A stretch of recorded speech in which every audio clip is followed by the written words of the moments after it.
Chapter 9. It is very unpleasant to sit down to a meal when you are trying to determine which one of your breakfast companions is a murderer. I drank my tea and met no one's eyes, while my thoughts raced and rattled about my skull. Denton was the obvious choice. Denton was a doctor. He could not possibly have examined Maddie and not noticed the broken neck.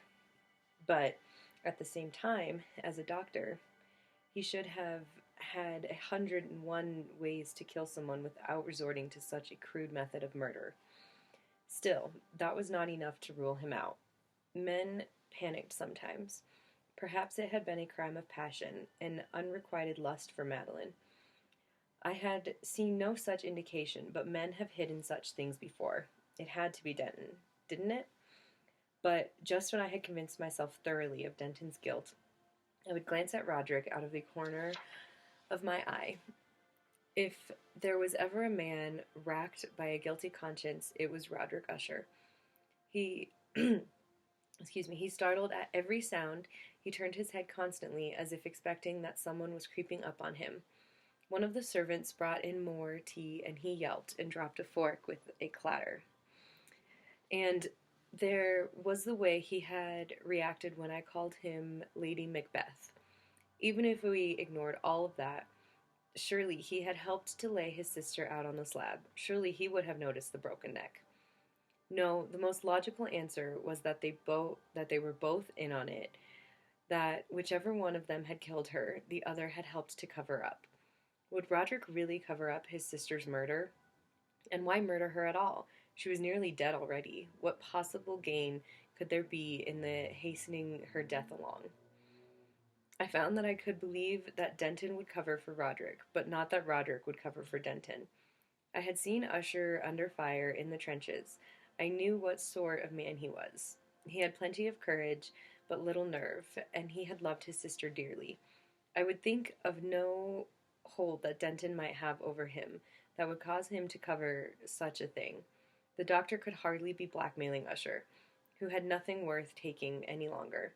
And Usher's sins, whatever they might be, were not the sort that would cause a man to stand by while his sister's neck was snapped, like a hare, I thought, seeing again the staring eyes of the witch hare.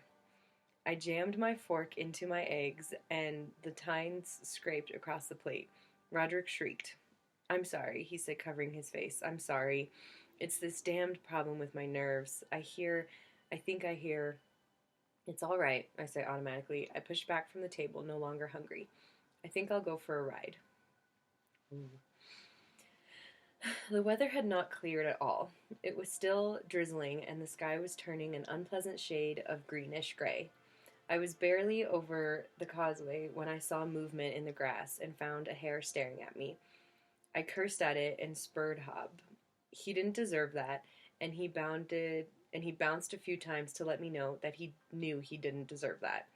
I didn't look over my shoulder, but I could feel the hare behind me, like an empty sentry watching to see if I strayed into disputed territory. I fancied that as soon as I was out of sight, it would go crawling along to alert the other hares to my presence. Hares don't do that, of course. Hares aren't like rabbits, who actually post sentries around their warrens and alert each other to danger. Of course, with these accursed things, who knew anymore? Maybe I was right, and there was a disease. Maybe it was making the hares as paranoid as Roderick. Something clicked in my head. I was suddenly back in that sheep farmer's hut on the mountain, listening to him rant about sheep disease. The hydrophobia, he'd allowed. They get it. Not the same as dog, you hear? Dog get mean. Sheep get stupid. Suppose there was a disease, and it had two forms, one like Madeline's, but Roderick had also declined, hadn't he? Fear, acute sensitivity to sounds. Could those be symptoms, not of stress, but of pathology? Hob slowed. I looked up, pulled from my thoughts, and saw another hare at the edge of the road, sitting bolt upright. My horse gave it a wide berth, and I didn't try to rein him in. For a moment, I was half afraid that the thing might dart out and bite at Hob's legs. I saw two more of the hairs before I made out a far more welcome silhouette, that of Miss Potter, sitting on her little stool, umbrella deployed over her head, carefully dabbing at a of the mushroom, at a painting of the mushrooms. I was seized with a sudden fear for her, that the hares might be watching her as well, watching her and preparing to what? Bite, attack, spread their disease somehow? Miss Potter bent over her easel, no doubt in contemplation of bol- uh, boltets or one of the other myriad fungi that infested Usher's land. Fungi. A second click inside my head. Fungi. I jerked my head up. Not even the blaze of tinnitus that followed the movement could drown out the thought. Fungi, of course. The mold that coated the wallpaper and crept into the library books. The mushrooms that hunched themselves up from the earth. The affliction of Angus's fish. What had Miss Potter said upon our first meeting? I do not know what you know of fungi, but this place is extraordinary. So many unusual forms. Could it be a fungus, not a disease? Worse, one unique to this region? Was that why Denton could not identify it? You said there are fungi that infest living beings, I said, sliding off Hobbs' back. You mentioned fish. What about humans? Of course, she said, as if we had been in mid-conversation and I had not just galloped up to her on horseback as if the devil himself were on my tail. Hob, always pleased to have an audience, pretended that our great sliding halt had been his idea and pranced to show Miss Potter that she should be impressed.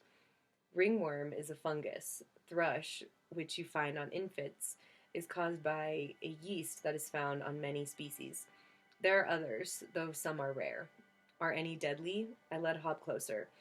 He rolled his eyes, clearly thinking that it was walk and run and stop and walk, and his rider needed to make up can damn mind.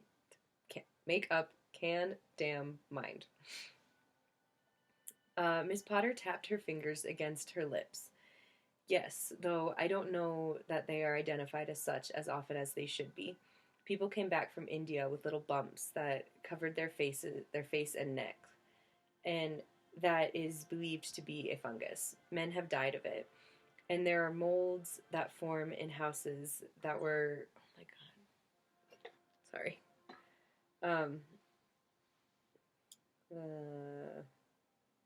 And there are molds that form in houses that were strongly believed to contribute to miasma.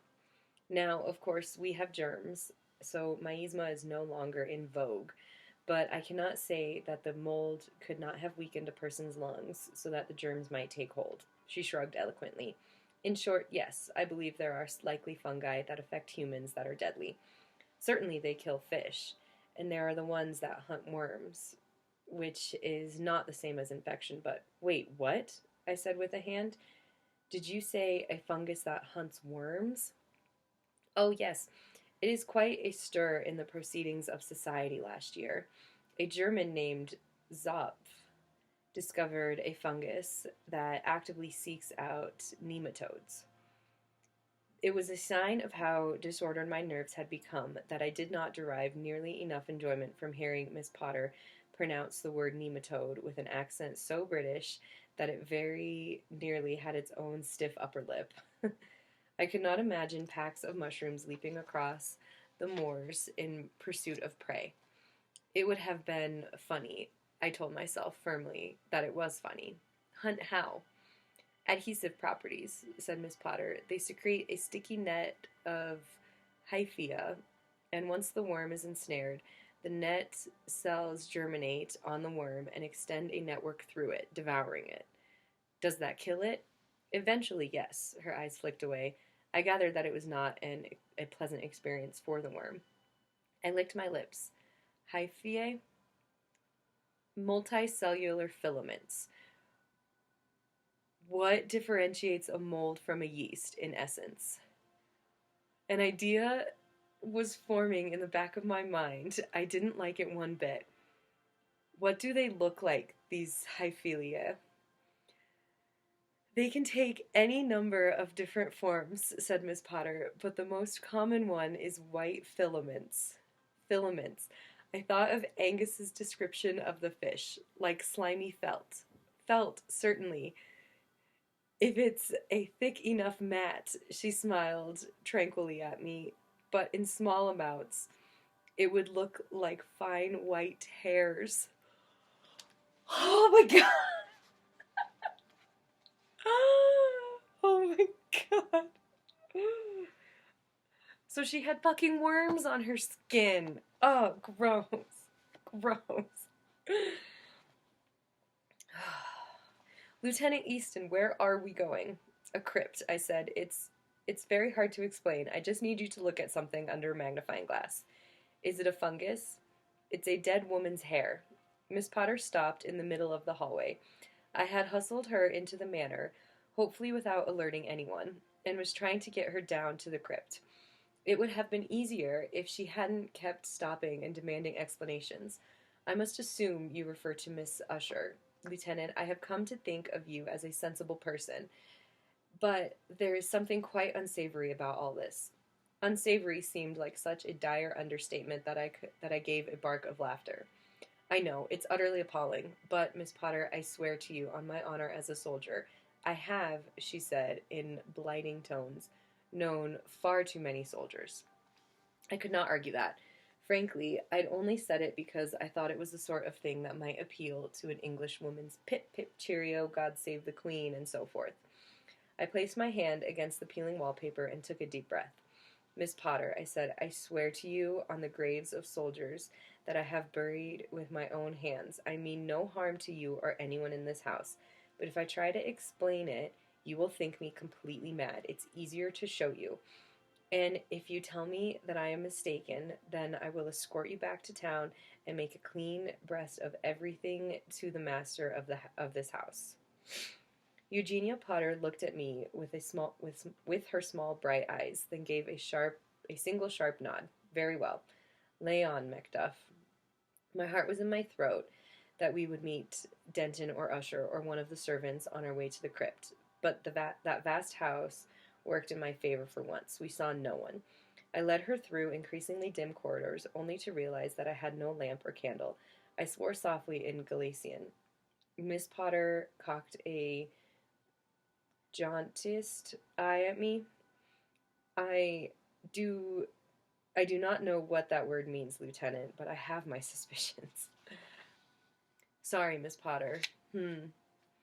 If you will hold my umbrella, I will provide a light. She reached into her enormous bag and withdrew a small shuttered lantern.